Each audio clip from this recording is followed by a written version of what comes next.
Halo teman-teman, selamat datang kembali di channel Lilin Kecil. Di sini saya mendapatkan kiriman cerita dari Emmy.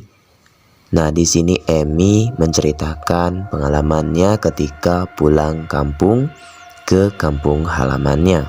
Mau tahu bagaimana ceritanya? Mari kita dengarkan bersama-sama. Sebelum mendengarkan ceritanya, matikan lampu terlebih dahulu dan gunakan headset agar terasa lebih enjoy dalam mendengarkan ceritanya. Mari kita dengarkan bersama-sama.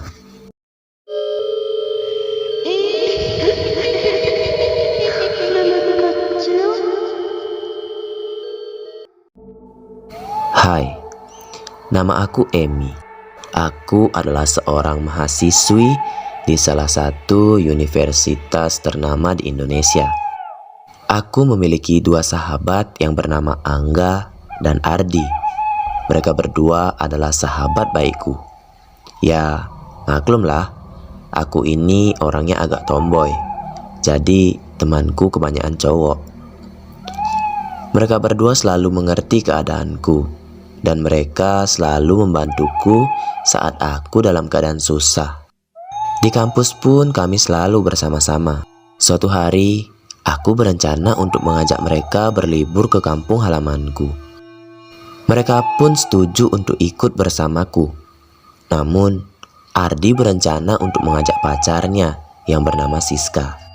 Aku pun menyetujuinya. Keesokan harinya, tepat pukul 6 pagi, kami semua berangkat untuk pergi ke kampungku dengan menaiki mobilnya Angga. Karena dia orang kaya, ya jadinya aku gak usah keluar modal untuk menyewa kendaraan lagi. Hehe. Setelah kurang lebih 4 jam perjalanan, kami pun sampai di kampung kelahiranku. Sesampainya di sana, aku disambut oleh kedua orang tuaku. Keluargaku dengan senang hati menerima kedatangan mereka.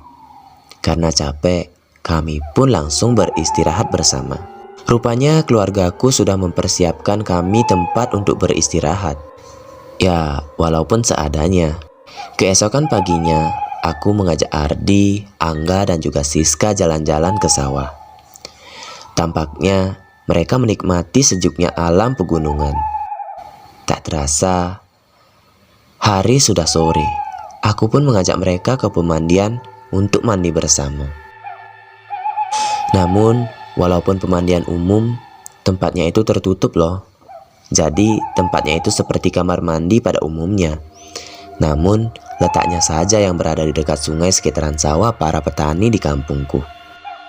Untuk sampai ke pemandian itu, kami harus melewati jalan yang licin dan juga hutan kayu jati yang lumayan luas. Ketika selesai mandi, kami pun bersiap-siap untuk pulang. Karena matahari tampak sudah mulai terbenam.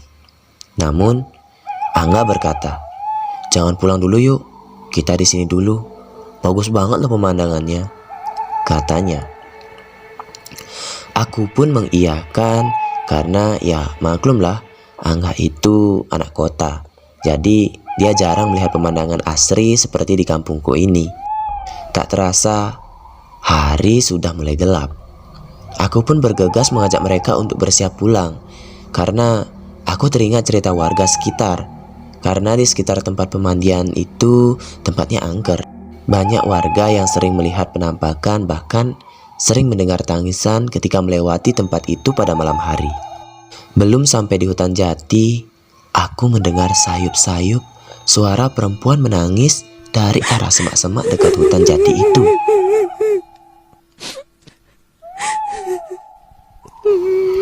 Siska berkata, "Lah, kok malam-malam ada perempuan nangis sih? Jangan-jangan..." Aku pun menyela, "Yuk pulang, jangan didengerin. Anggap aja kita gak denger, gak usah noleh.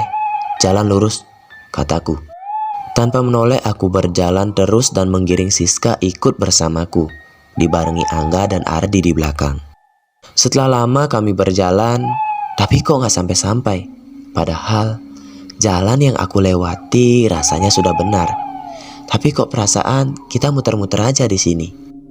Karena memang hutan jati itu luas sekali tempatnya.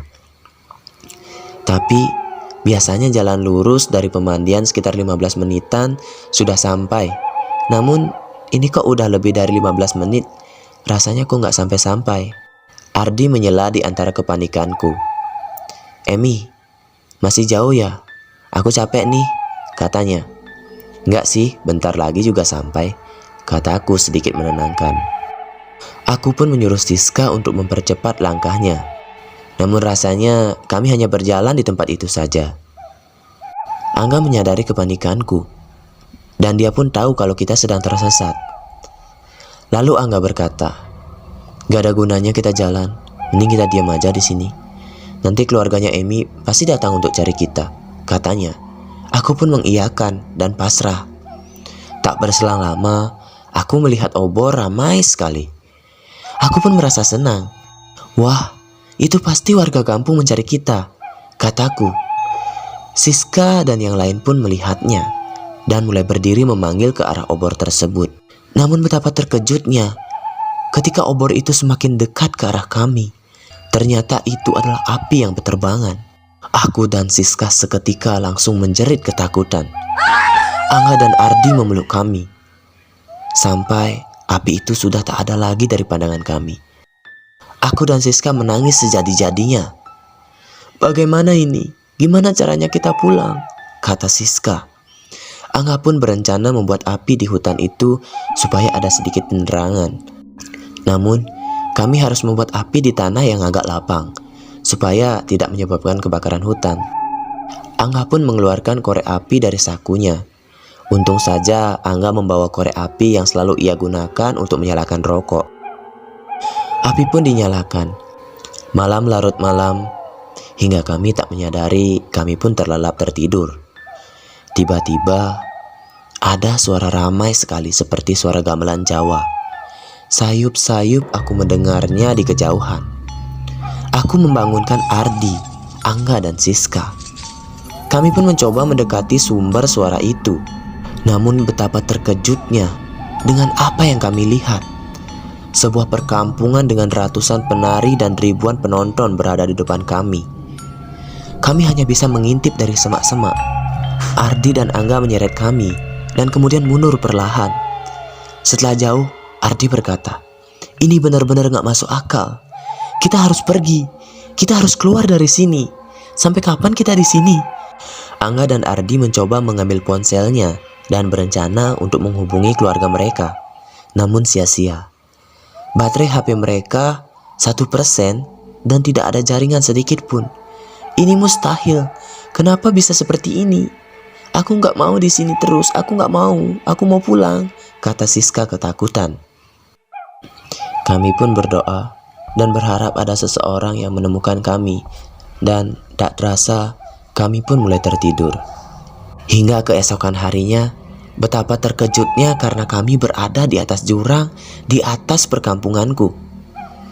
Jika salah sedikit saja, kami sudah tak bernyawa lagi.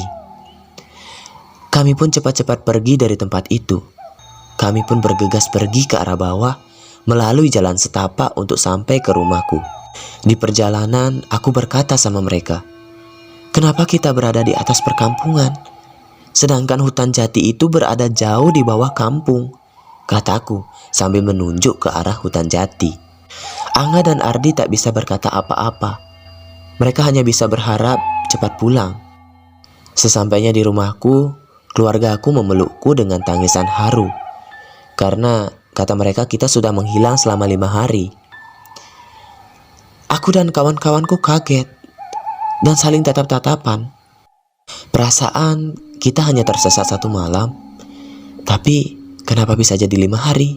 Saking terkejutnya, aku sampai tak sadarkan diri. Siska, Ardi, dan Angga dirawat di puskesmas dekat rumahku. Untuk memastikan mereka baik-baik saja, ibu dan bapak menceritakan semuanya. Kalau selama kami menghilang, warga kampung semua mencari kami ke sekeliling hutan jati. Karena ada warga kampung yang menemukan bekas jajan makanan kami dari arah pemandian. Warga kampung siang malam dibantu tim SAR mencari kami. Namun sia-sia, semua tak membuahkan hasil, kata ibuku. Sampai akhirnya pas aku dan kawan-kawan pulang dengan keadaan selamat, Warga kampung pun terkejut dan terheran-heran karena mereka mengira kami sudah diculik dan dibunuh oleh dedemit penunggu hutan jati itu. Mungkin benar. Selama kami menghilang, kami memang diculik oleh dedemit penunggu di sana. Jika tidak diculik, mana mungkin kami bisa berada di atas jurang, gumamku. Memang di kampungku dulu ada seorang gadis diculik oleh dedemit di sana, namun ditemukan tewas dengan leher terikat dan tergantung di hutan jati. Kami termasuk beruntung karena kami bisa berhasil pulang dengan keadaan selamat. Setelah Ardi, Angga, dan Siska keadaannya membaik, kami pun memutuskan kembali ke kota dan berpamitan dengan keluargaku dan warga kampung. Begitulah kisah hororku yang aku rangkum agar lebih mudah untuk diceritakan. Terima kasih buat teman-teman yang sudah mau mendengarkan ceritaku. Dan inilah pengalamanku.